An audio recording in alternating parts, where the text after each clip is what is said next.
Hi friends, আজকে যে বিষয়টা তোমাদের আলোচনা করে চলেছি সেটা হচ্ছে কি ব্ল্যাক বক্স। তোমরা হয়তো এই ব্ল্যাক বক্স সম্পর্কে অনেকে জানো এবং অনেকে জানো না।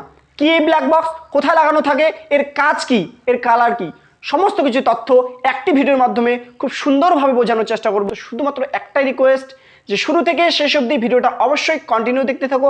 তোমরা যদি মাঝে স্কিপ করে করে দেখো তাহলে ভিডিওর গুরুত্ব তোমরা বুঝতে পারবে না। এই ভিডিওটার মধ্যে তোমরা আরও জানতে পারবে 80 ডাটা প্যারামিটার কি। তোমরা আরও জানতে পারবে যে যখন এরোপ্লেন দুর্ঘটনাগ্রস্ত হতে চলেছে ঠিক সেই মুহূর্তে বিমানের পাইলট কেন মেডে মেডে আওয়াজ করে।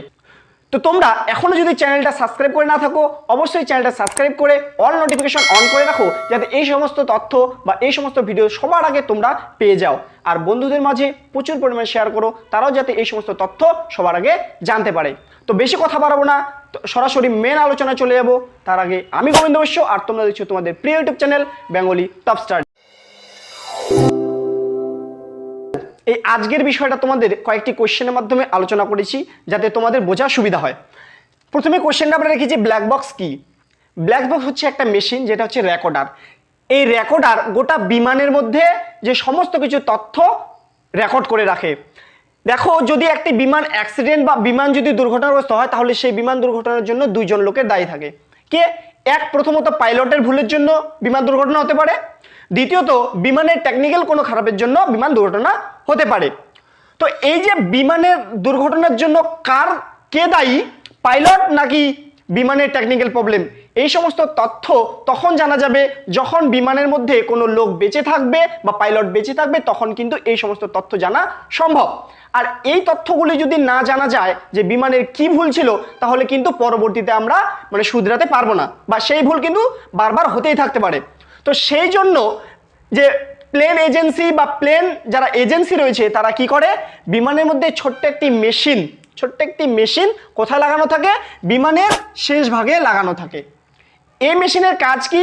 এই মেশিনের কাজ হচ্ছে বিমানের মধ্যে সমস্ত কিছু ডাটা সংরক্ষণ করে রাখা। যেমন তোমার মোবাইলের মধ্যে কি থাকে, রেকর্ডার থাকে, যে তুমি যদি রেকর্ডে বসাও তোমার সমস্ত কিছু তথ্য কিন্তু রেকর্ড হয়ে যায়, সেটা বাহ্যিক বলো বা অভ্যন্তরীণ বলো। ঠিক তেমনি একই প্রসেসে কাজ করে এই ব্ল্যাক বক্স, অর্থাৎ সেই রেকর্ডার। এই ব্ল্যাক বক্স দুটি ধাপে কাজ করে। দেখো, প্রথমে আমরা ক্লিয়ার হয়ে গেল যে ব্ল্যাক বক্স কি, তারপরে আমরা রেখেছি ব্ল্যাক বক্স কোথায় থাকে। তোমাদেরকে বললাম ব্ল্যাক বক্স বিমানের সব থেকে শেষের দিকে থাকে। কেন, যদি বলো যে কেন থাকে ওখানটায়, যখন বিমান দুর্ঘটনাগ্রস্ত হতে চলেছে বা হয় তখন তোমরা দেখবে বিমানের আগের পার্টটা নিচের দিকে ঝুঁকে থাকে, এবং নিচের দিকে ঝুঁকে থাকার কারণে সব থেকে বেশি ক্ষতিগ্রস্ত হয় বিমানের সামনের পার্ট। আর শেষের পার্টটা যেহেতু পিছনে থাকে, তাই শেষের পার্টটা কিন্তু অনেকটা সেফটি থাকে। সেই কারণেই বিমানের শেষ ভাগে লাগানো হয় কি, এই ব্ল্যাক বক্স। তারপরে কোশ্চেন দেখো যে এর কালার কি। তোমরা হয়তো এর নাম শুনেই বলবে যে এই ব্ল্যাক বক্সের কালার হচ্ছে ব্ল্যাক বা কালো, কিন্তু না, এটা হচ্ছে সম্পূর্ণ ভুল ধারণা। ব্ল্যাক বক্সের কালার হচ্ছে অরেঞ্জ কালার।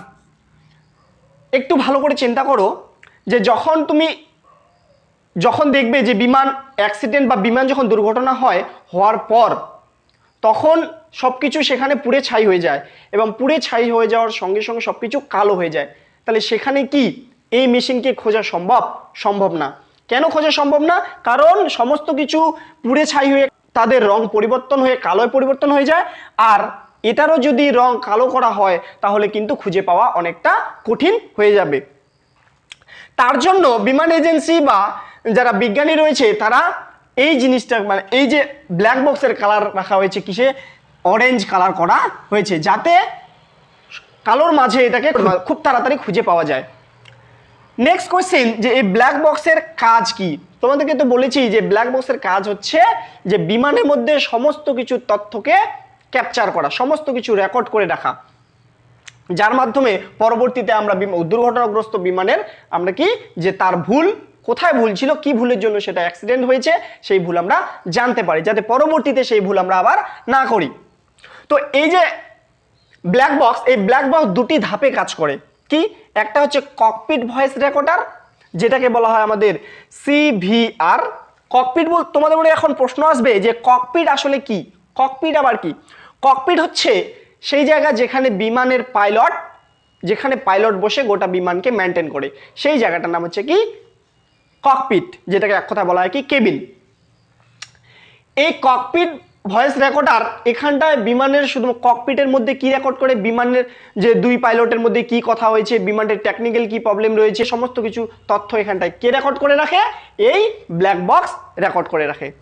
আর দেখো আরেকটি ধাপে কাজ করে, যেটা হচ্ছে কি ফ্লাইট ডাটা রেকর্ডার। ফ্লাইটের মধ্যে এই যে ককপিট, এই ককপিটের মধ্যে রেকর্ড করে যে ককপিট ভয়েস রেকর্ডার, আর যে ফ্লাইট ডাটা রেকর্ডার যেটা রয়েছে সেটা হচ্ছে কি যে ককপিট বাদ দিয়ে সমস্ত বিমানের মেনটেন, সমস্ত সিগন্যাল বলো, যে মাটি থেকে কত উপরে রয়েছে, কত হাইটে রয়েছে, ফিউল কেমন রয়েছে, তারপর সমস্ত কিছু তথ্য সেখানটায় আলোচনা মানে রেকর্ড করে রাখে কে, এফডিআর। এটাকে আমরা বলি কি যে 80 ডাটা প্যারামিটার। এই 80 ডাটা প্যারামিটার কি চলো জেনে নিই। দেখো এই 80 ডাটা প্যারামিটার কি, 80 ডাটা প্যারামিটার হচ্ছে সমস্ত কিছু বিমানের সমস্ত কিছু তথ্য, টেকনিক্যাল দিক বলো বা পাইলটের ভুল বলো, সমস্ত কিছু কি এক জায়গায় তথ্য সংগ্রহ করে রাখা। তো এই 80 ডাটা প্যারামিটারের মধ্যে কি কি পড়ে দেখো, বলছি প্রথমে কি রয়েছে যে জাহাজ কত ডিগ্রি হেলেছিল সেই সমস্ত তথ্য, তারপরে কি রয়েছে যে জাহাজ কত সময়ে বা কত ডিগ্রি হেলেছিল, যে মনে করো যে 1 মিনিটে কত ডিগ্রি হেলেছিল বা 10 মিনিটে কত ডিগ্রি হেলেছিল, সেকেন্ডে কত ডিগ্রি হেলেছিল, এই সমস্ত তথ্যকে রেকর্ড করে রাখে সেই ব্ল্যাক বক্স। তোমরা দেখো যে দেখবে যে ডান পাশে কত ডিগ্রি হেলেছিল, বা পাশে কত ডিগ্রি হেলেছিল, তারপর হচ্ছে জাহাজের আগের অংশ কতটা উঠেছিল বা কতটা জাহাজের পিছনের অংশ কতটা হেলেছিল, নিচে ছিল। তারপর তোমরা দেখবে যে কত আরপিএম এ ইঞ্জিনের প্রোপেনার ঘুরছিল, ইঞ্জিনের মধ্যে যে টারবাইনের মধ্যে যে জিনিসটা ঘুরে সেটা হচ্ছে কি বলে প্রোপেনার বলে, সেই প্রোপেনার কত ডিগ্রি হেলেছিল বা কত ডিগ্রি ভাবে ঘুরছিল, কত স্পিডে ঘুরছিল, সেই সমস্ত তথ্য। তার সাথে সাথে আর কি রেকর্ড করে রাখে যে ল্যান্ডিং গিয়ার ঠিক সময় মতো কাজ করছিল কিনা, তারপর হচ্ছে কি ফিউলের টেম্পারেচার কেমন ছিল, ইঞ্জিনের টেম্পারেচার কেমন ছিল, এমন বিভিন্ন ধরনের তথ্য কে রেকর্ড করে রাখে এই ব্ল্যাক বক্স। এই ব্ল্যাক বক্স কিন্তু এই সমস্ত তথ্য মানে রেকর্ড করে রাখে, যার কারণে বিমান দুর্ঘটনার পরেও আমরা জানতে পারি যে বিমানে কি প্রবলেমের জন্য বিমানটি ক্র্যাশ হয়েছে বা বিমানটি অ্যাক্সিডেন্ট হয়েছে। তার সাথে তোমরা জানবে যে বিমান যখন দুর্ঘটনাগ্রস্ত হতে চলেছে, পাইলট যখন বুঝতে পারে যে বিমান দুর্ঘটনাগ্রস্ত হতে চলেছে, ঠিক তখন বিমান এমার্জেন্সি অবস্থায় যে মেডে আওয়াজ করে বলে কেন বা মেডে আওয়াজ করে কেন, একটু ভালো করে চিন্তা করো।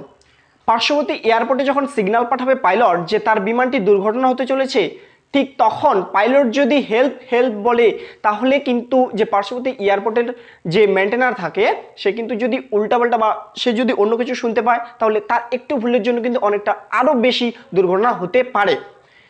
এই ভুলের জন্য যাতে এরকম ভুল না হয়, এরকম যাতে ভুলভ্রান্তি না হয়, সেই জন্যই এয়ারপোর্ট এজেন্সি এই মেডে একটি আনকমন শব্দ ইউজ করার জন্য বলেছে পাইলটকে, যখন পাইলট দেখবে যে তার বিমান দুর্ঘটনাগ্রস্ত হতে চলেছে। মেডে একটি মাত্র সংকেত।